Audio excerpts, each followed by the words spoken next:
Mengenang sosok Bribtu SAH, polisi ditemukan tewas di Losmen Lampung Tengah, Kapolres beri penghormatan terakhir. Sosok Bribtu SAH, 28, anggota Polres Lampung Tengah menjadi sorotan usai ditemukan tewas di sebuah losmen di Kecamatan Seputi Banyak, Kabupaten Lampung Tengah. Diketahui, jasad korban ditemukan di bawah ranjang oleh penjaga losmen bernama Irwanto, 54, Sabtu tanggal 23 Maret tahun 2024. Diketahui, Bribtu SAH merupakan anggota Unit Reserse Umum, Satreskrim Polres Lampung Tengah. Berpulangnya Bribtu SAH pun menyisakan luka yang mendalam. Untuk memberikan penghormatan terakhir, Kapolres Lampung Tengah, Polda Lampung AKBP Andik Purnomo Sigit memimpin langsung upacara pemakaman jenazah Bribtu Singgi Abdi Hidayat di Rumah Duk, Minggu tanggal 24 Maret tahun 2024.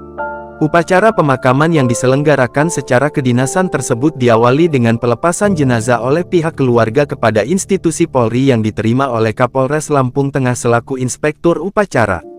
Kapolres mengatakan upacara tersebut merupakan bentuk penghormatan terakhir kepada almarhum sebagai insan Bayangkara yang telah mengabdi dan berdedikasi tinggi kepada negara. Pada kesempatan tersebut, Kapolres beserta seluruh keluarga besar Polres Lampung Tengah juga menyampaikan ucapan bela sungkawa atas meninggalnya Bribtu Singgi Abdi Hidayat.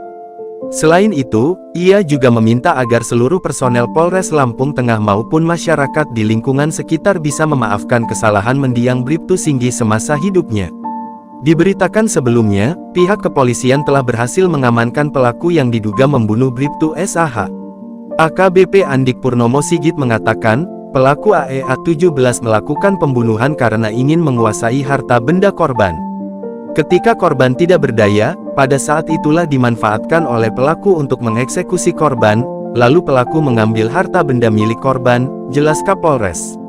Usai korban dipastikan tewas, pelaku menyembunyikan mayat polisi tersebut di bawah dipan sebelum menemui dua wanita pemandu lagu LP, yang sempat singgah ke losmen. Namun tak lama, pelaku berhasil ditangkap setelah Polsek Seputi Banyak menerima laporan dari pemilik losmen terkait penemuan mayat.